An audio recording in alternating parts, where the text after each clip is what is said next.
Welcome to the NerdSpice podcast, your one-stop shop where we take the hot, nerdy news and break it down, spice it up, and add a dash of commentary for your dining pleasure. As always, this podcast is hosted by your servers. I am Saya. You can find me at SayaJ_Andre on Twitter. I am also here with... You can call me Molly Mall. You can find me on the usual, just look on the link. Awkward King, AKWURD. I am Oscar. You can find me at OPIMI1 on Twitter.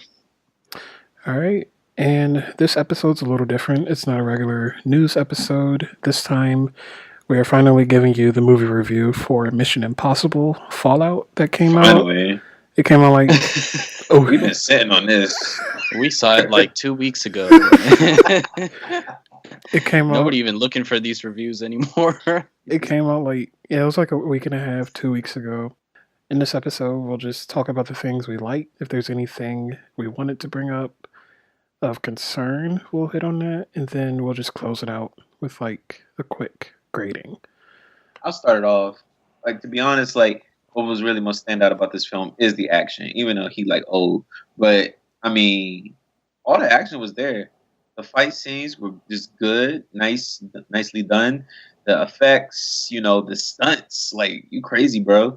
And it's just a lot. It's a classic Mission Impossible movie from the last one. I started with 4. I haven't watched anything before 4, but they've always been a thrill ride. And the switcheroos and stuff like that. It's a ha type movie. It's not oh my god, that was on the best movie of the year. It was just a nice little joint. Yeah, I felt like the movie really got me engaged, and I think part of it was it was kind of a simple plot. Mm-hmm. You're given the mission, you know what you're supposed to do and what you're supposed to do to stop whatever's happening. But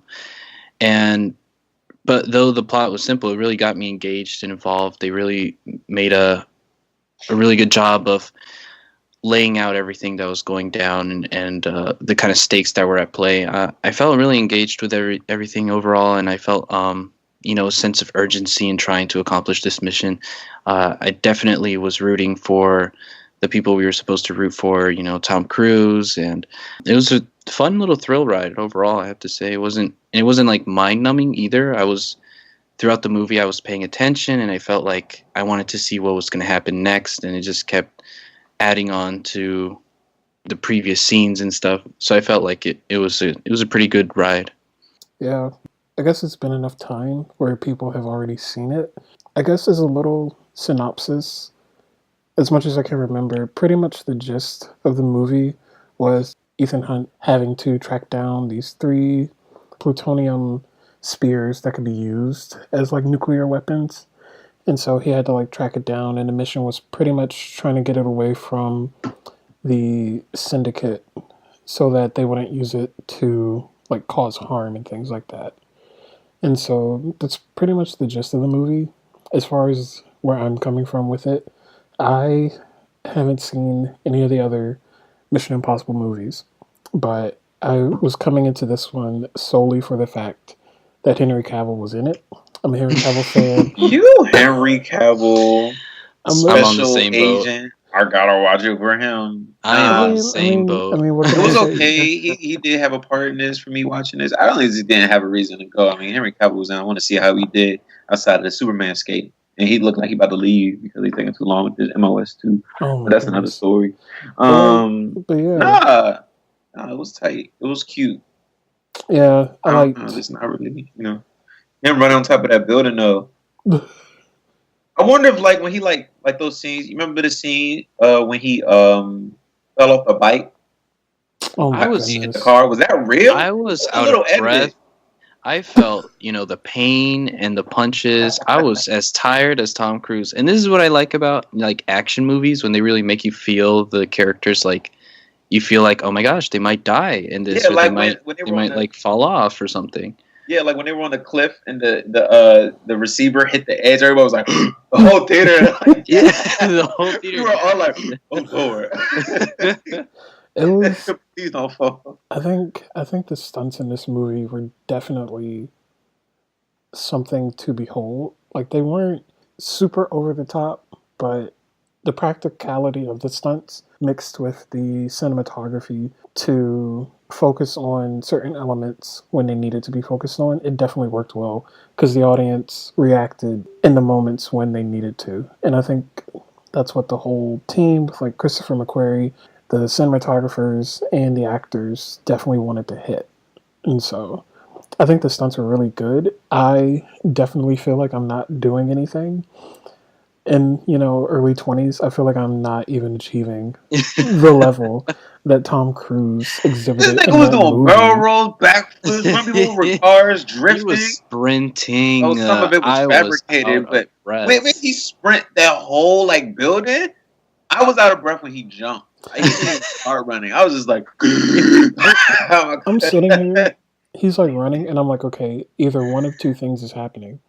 Either A, he has that wire that they connect to you, or B, he runs, takes a cut, and then he runs again, and they just mesh it together to make it look like one single shot. There definitely Tom Cruise, he did that whole thing. I'm not even joking. No, I'm pretty sure there were cuts, but still, just that sprint in a single shot was enough to get me exhausted. I kudos to Tom Cruise for, having done, what is this, his sixth movie, Mission Impossible movie so far, and he's done countless action movies in between. Definitely. And he is still doing his own stunts. That is, clearly, for the most part. Ghastly ass mommy movie. Clearly, that shit was bad. Clearly, I'm trying to make myself feel better by saying he should have just did this, added a part 2. That mummy shit just didn't need to happen at all. That was bad. That was a bad movie. I hated that movie actually. I haven't seen that one. Don't watch it. So go watch it so you can be in my boat. Were there any characters that stuck out to you too? The chick, I forgot her name, but his little his chick that he was running around with. Rebecca Ferguson's character. Yeah, she did a good job. I felt for her. She played her little role. Oh my God, I'm in distress. I have to get out the game. No, you're not. If you with me, okay, I'll run with you. It was just cool. I mean, I felt her struggle. She did her voices, not her voices, but I felt her emotion. Her emotion is really apparent in the movie. It's probably one of the only ones where I actually, felt something for her. I was like, oof, she's in a tough spot. It wasn't super super good, but it was enough. So she stood out to me in terms of emotion. But yeah, I definitely felt the stress when she explained her situation of wanting to go back home, and this is what she has to do. She has to accomplish her own mission, and it might go against Tom Cruise's mission at that point. But they were still kind of allies. I like that dynamic, that they were kind of working towards the same goal, but also working in different ways, and they might, push back on one another at times. I thought that was a pretty good dynamic. It was interesting. I did like her character. I think she was introduced in Rogue Nation, and she was a takeaway moment from that movie for a lot of people. So a lot of people were really excited to see her come back.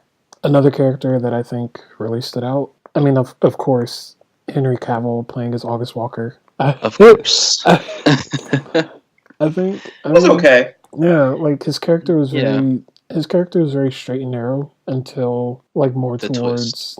Besides that one twist, he wasn't too interesting. More kind of the henchman who went bad, or the undercover. He played a common role, but he wasn't the main actor, of course, and they didn't give him all the screen time. But other than that, it was okay. It was an okay role. He just wasn't as exciting as I wanted him to be. So Henry Cavill in the movie, he plays kind of a betrayer role where he starts off kind of on the side of the CIA, and then it turns out that he's been on the side of the terrorists the entire time.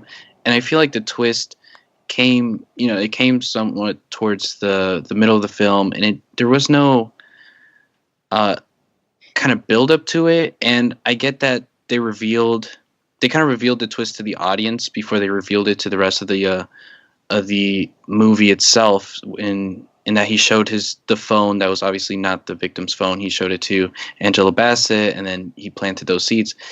It was kind of I didn't really care for Henry Cavill's character before this twist, and I don't care about him throughout. So it didn't really matter to me that he turned out to be evil. It wasn't a change. It was a spike. Yeah. It was just he was basically playing the same character throughout, and I didn't see kind of a difference between his quote unquote evil side and his CIA side. He was just kind of like, yeah, now you know this extra thing about me, and now you know my true objectives, but I'm still the same person. I would have wanted to see a little bit more of that change, I would say, or I don't know, something to give me that emotional impact, you know? Yeah. Now, Oscar, watch your side coming here and just totally try to renege everything we said. Yeah. He was. I'm not reneging anything. His role was the most interesting. I will admit. Go ahead, I will admit, for what I got in the movie, I did like his character. I liked the dynamic that he had with Ethan. It kind of reminded me of Man from U.N.C.L.E. a little bit. Like, he was very much a man that was just about his business. I will say that the phone scene between his character and Angela Bassett's character, I mean, they couldn't have made it more obvious that something was going on. And I think that's like a trope of the franchise in and of itself. And like I said, I hadn't seen the first 5 movies beforehand, but Oscar and I watched like a 7-minute recap of the 5 movies. And so we kind of caught on to like the patterns in terms of like finding the twists and seeing how those movies like play out and stuff. I mean, I definitely will watch the movies at some point, just in this one alone. I still liked his character. I think the character was a good foil for Ethan Hunt, especially more towards like the end with the twist when he finally became, you know, the character that he was supposed to be in the movie. So I liked it for that aspect. I mean, he wasn't the greatest character in the movie, but as far as like being a foil for Ethan and actually taking on that more villainous physical type role, especially in the third act, I enjoyed what I got. Mm-hmm. It's definitely going to be a 7 though, apparently. Yeah, and whatever slated for it, and I don't know how I feel about that. I mean, it's okay, it's whatever. I'm gonna watch it. I will say this movie did get me interested in watching the other movies, and like I now understand the hype behind them, and like I understand why there's 6 movies, and this was never, the other ones were not this hype. They had a whole as graphical pamphlet at the movie theater. They had goddamn dressed up as he was on a roof. They had a parachute. Sent me a gift basket at my house. He had everything for this damn. They were like, "Don't forget to watch." And I told you, we said it in one of our episodes. Like, we saw the trailer for like 8 months straight. They kept pushing it. They were pushing that trailer. It was the same trailer like every time we went to the movies. Exactly. It was like 4 or 5 movies sepaperly that we saw, and like that trailer was still there. What? Oh man! It was good. It was a good little bop. Yeah, I'll watch it again. Mm-hmm. Now, what I want to say is, I do kind of wish we got a little bit more of the villainous motivations, or like, because you know, in some really good movies, you kind of like want to see that the antagonists are kind of making sense, or not making sense, but like you can see where they're coming from and stuff. What they kept doing in this movie is they kept talking about a manifesto, and they just kept repeating the same phrase, which is like, great pain brings great peace. They kept saying it over and over, but it's like they didn't really explain where this is coming from, aside from the manifesto that was written, I think, by Henry's character. And I really wanted to see more about his motivations and kind of just how they managed to gather all of these followers, like the apostles and the syndicate and everything. How they managed to... I mean, yeah, but like, you know, if you're going to introduce Henry as like a brand new character and he's going to be like the main sort of villain of this movie, because it felt like, you know, Solomon obviously is the main villain of the Mission Impossibles, it seems. But in this movie, he took a backseat to Henry's character. I wanted to see more about what was really pushing Henry's character, other than just him repeating these 2 words over, like this phrase over and over again. Exactly. I was kind of surprised when they revealed even further that he was the one that kind of wrote it. When they revealed that he was part of the Apostles, I was like, okay, that's an understandable plot twist. And for me, it kind of gave more to the movie, because now I was like, okay, we're getting into the third act. We're finally about to see like this big cataclysmic event, pretty much. But then when they revealed that he like wrote the manifesto, I was like, you know, it would have been nice to kind of get a little more backstory on that. You remember in The Dark Knight Rises where we get Bane, and then we get his backstory when he's like trying to climb out of the prison, like trying to get back into like civilization and stuff like that. I feel like that was a really good scene, not just to give the movie more weight, but to like elevate Bane's character and his motivations as to why he's doing what he's doing. If we had got something like that as far as Henry's character is concerned, I think it would have helped a little bit more. I think the runtime for this movie was like 2 hours and 20 or 30 minutes. I wouldn't have minded another like maybe 10 minutes if they could have just like thrown that in there just to give Henry's character a little more weight, in my opinion. He was exhausted. It took another 10 minutes. I was breathing hard. I was like, oh my god. And he brought that awkward, like, love triangle. Oh, this is my husband. He's like, oh, sorry, you came up here for nothing.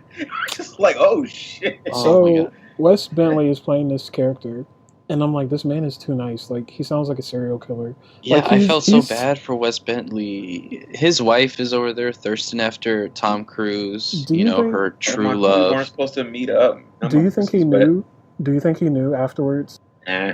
Like they were together before? Because he was completely oblivious to the whole situation. Yeah, he seemed pretty oblivious. They left him in the dark, too. He kind of left that tent like, okay, I see what's like happening here, but like, I trust my wife or something like that. I'm gonna ignore it. I see what's going on, but I'm gonna ignore it. I'm gonna act like it didn't happen. Yeah. I felt like that was a relationship that didn't need to be demonstrated. Like, they could have said that Julia has moved on from Ethan, but introducing a husband that she clearly doesn't love if she hasn't told him about, Tom Cruise as he's right in front of him. I don't know, it felt like she was just stringing him along, and it kind of hurt a little bit, Yeah. But they could have done it in other ways. She's clearly moved on. She's got her new career helping people.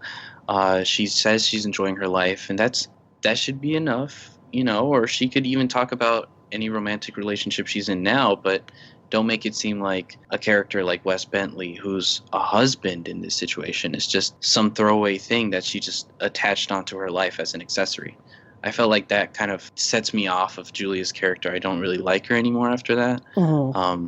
And they could have just done it without including a husband that she doesn't love or something. Yeah, I was really taken aback when they introduced Wes Bentley. Just seeing his character and like seeing how their relationship kind of played out, especially when Ethan came into the picture and he's like, oh, this is your husband. And they clearly can't talk about it because their relationship is so heavy where they can't just mention things like that. But it was interesting. I could have done without it though, but they had to do something to like bring her back into the movie in a sense. And so I guess I need money. I mean, if that was be in this movie for 5 minutes. If that was the only way they were able to do it, I mean, yeah. Were there any scenes that you guys really enjoyed out of the movie? The bathroom scene. That was a really good one. The bathroom scene. I could be punched by Henry Cavill. I want to add that sound effect. I wish they kept that sound effect. From the trailer that they showed 20,000. In the trailer, that sound effect was the reason that I came to watch the movie. But when they didn't have it in the bathroom scene, I was just so underwhelmed. I was like, where is this? Dun, dun, where? That sound effect made me buy my ticket. I got disappointed when I ain't hear it. You showing it to me for 8 months, and then you don't include it in the actual release. Like, what's wrong with you? I wouldn't even been mad at how corny it sounded in a real theatrical release. Honestly, I don't think anybody would have minded. Everybody would have been like, yes, that's exactly what this fit sounds like. The reason the bathroom scene is so great because it's like I can't remember a movie that does something like this. Like, it's a fight scene, but it's very like contained. And so the fact that it starts in a bathroom stall, and like the stall is very tiny. And for 3 like grown men, and Henry's like the biggest out of all of them, for 3 of them to like fit inside that bathroom stall and to still be able to move around and fight when they needed to, and then like move it to like the main floor with all the sinks and stuff. It was wild. And I mean, taking the pipe from the sink and like putting it around Tom Cruise's neck, I was like, what is going on? Like, these people are wild. I don't even know what I would do. I would look for like a toothbrush or something and try and stab you, but they out here pulling whole sinks apart, throwing What a I laptop. like is they were like struggling, and like I like that from action movies. I don't like it, like in Matrix, or at least Matrix 2, where Neo is just fighting billions of clones and he's not even scratched. That's boring. That's like, why do I even care about a fight? where he's not even hurt.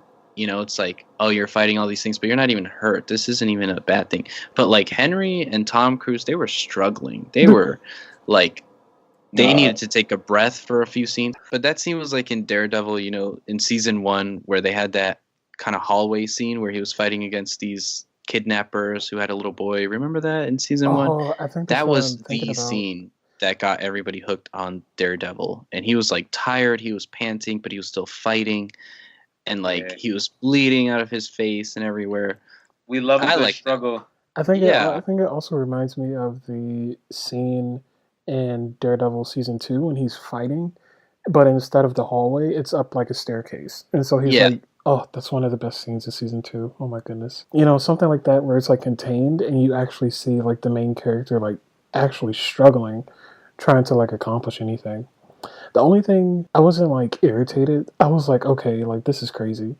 Like the scene where they obviously kill the guy in the bathroom and there's like a pool of blood and somebody walks in and Rebecca Ferguson's character is like trying to hold Henry's character's head back and she's like, oh, do you see this? It's like a nosebleed or whatever. And I'm like, that's a whole pool of blood. That's not from nobody's nose. I would have just stood there. I would have just stared. I was just be like, yeah. But like these are like, let me see a nose. I'm a doctor. These are like drunk club goers that were just looking for a place to, you know, use the bathroom, and they see what they believe is a nosebleed. They're like, I'm not going to think about it right now. I'm too drunk for this. And I understand that. But yeah, there was definitely a dead body in that bathroom for a while. Somebody walked in there. Oh my God. Can you imagine? What a way to end your Friday night. Just finding a dead body in the club. Like, oh no.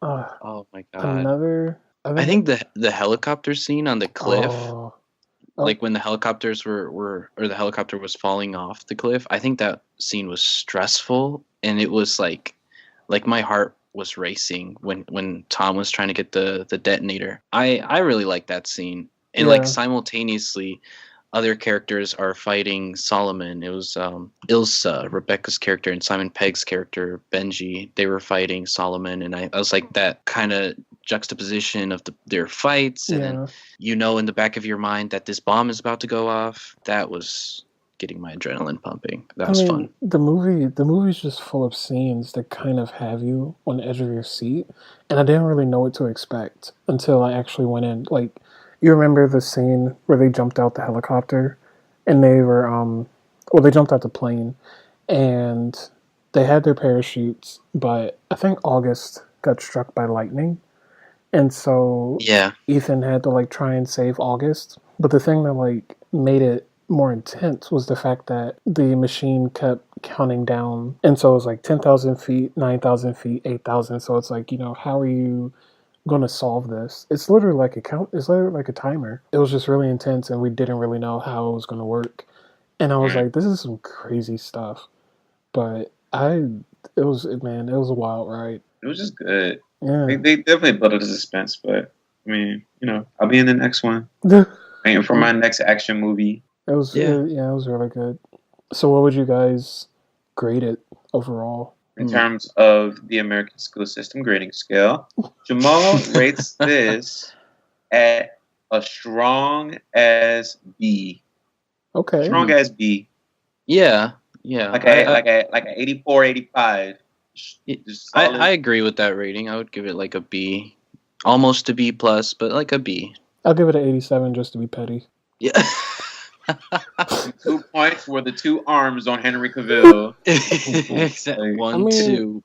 I mean, I really liked it. Man of Steel. I know a lot of people were like comparing it to either The Dark Knight Rises. I want to say they were comparing it to Dark Knight Rises and Mad Max Fury Road in terms of like action. I probably wouldn't go that far. I still think out of those 3 movies, Mad Max is probably the best one. But I mean, as far as action movies go, well, as far as like those 3, so like Fallout, Dark Knight Rises, and Fury Road. Shark Boy and Lava Girl was more fire than this movie. To be honest, don't do that. But I'm never gonna let people forget about Spy Kids and oh Lord. No, I really enjoyed it. So I'd probably put it at like a B, maybe a B Yeah. plus. Like it was It's really good. it's a Especially good movie to watch, like if you have a day off and you want to watch something with like your dad or your uncle or something, and you're like, hey, there's this really good movie, and you can both enjoy it. You know, is it a movie that you watch on a rainy day and you're like in bed? Because if it's not, then our You grades are know what like that just lower. reminded me of? How I used to watch like kung fu flicks with my uncle and stuff like that. But Jackie Chan and Jet Li were like the staples, and like they're not, they're not in any position to do it anymore. So like, the guy who did Ip Man or IP Man, however it's pronounced, he did his little movies or whatever. But Donnie Yen. yeah, like other than that, we ain't got no people to look forward to. I mean, I gotta go to Asia. I mean, I have to for the Asian film. That's never been a problem. But doing the American films like that, don't be laughing. yeah. I hear you. well, Tom, They do have that new film, the 22 Miles or Oh yeah, Mile 22. Mile. I Oh don't know. yeah, we got a lot of movies to Yeah, watch. they We missed a advertised lot, that. too. We better use. We haven't been to the movie. They dropped like the first trailer 2 days before the movie came out. They advertised it right before the Fallout movie, and we were like, "What is this?" And they're like, "Coming tomorrow," basically. That's literally what happened. So that's a little other action movie, but I think they could introduce. I mean, this Mission Impossible series can't keep going with just Tom Cruise. Like he's definitely needs a break. Yeah. But So to who? Ooh, who would Who you y'all pass the want to torch play to? Tom Cruise? I wouldn't want anybody to play Tom Cruise. I would rather. I would want a new character. Well, that's what I meant. Would you go with somebody younger, or would you go with somebody that's like in the 30s, early 40s range? Because you kind of want somebody to carry the franchise a bit. I don't want nobody super young. Like I don't want no 17-year-old. That would irritate me. You wouldn't get a 17-year-old. So maybe 28, between 28 and 35. Yeah, that's a good age range. Like around their 30s, that'd be cool. I don't know. I'd want to see a new actor. If Taron Egerton wasn't in the Kingsman movies, I think he'd be really good for Mission Impossible. Yeah, he can still do it. And the Kingsman movies. But that's two like spy franchises. Who wants that? That's fine. Tom Cruise doing The Mummy and this. Exactly. He's doing Tom Reacher. Bruce Willis does movies out the ass. Yeah, that's true. Or Jack Reacher. Tom Cruise does all these action movies in between these Mission Impossible movies. I think yeah, there's space for like a new actor to come in and be the new face of Mission Impossible if they want to continue that, or maybe rebrand it as something new. I don't know, but I'm down for more action movies. Tom is about to be the Bruce Wayne figure of Batman Beyond for Mission Impossible. Like he's not leaving. He's going to be there till he's like 60 years old. Well, he's already 51. Yikes! So he's going to be there till he's like 80 something. He said, "Yikes!" Because I'm saying, like, let's see, how many more? I'm not going to do that. Like, he'll probably just do more. I think he's going to stay in, but he'll probably get like a grandfather type role. So I think we all landed around the B plus range. So that's what it deserves. It's definitely a watch. Maybe I can't wait till we have our first movie disagreement. Oh, I mean, we already had it. It's Batman v Superman. We're waiting on. We're waiting on the day that we're all able to get together and watch it, and then do our first flashback film episode about that.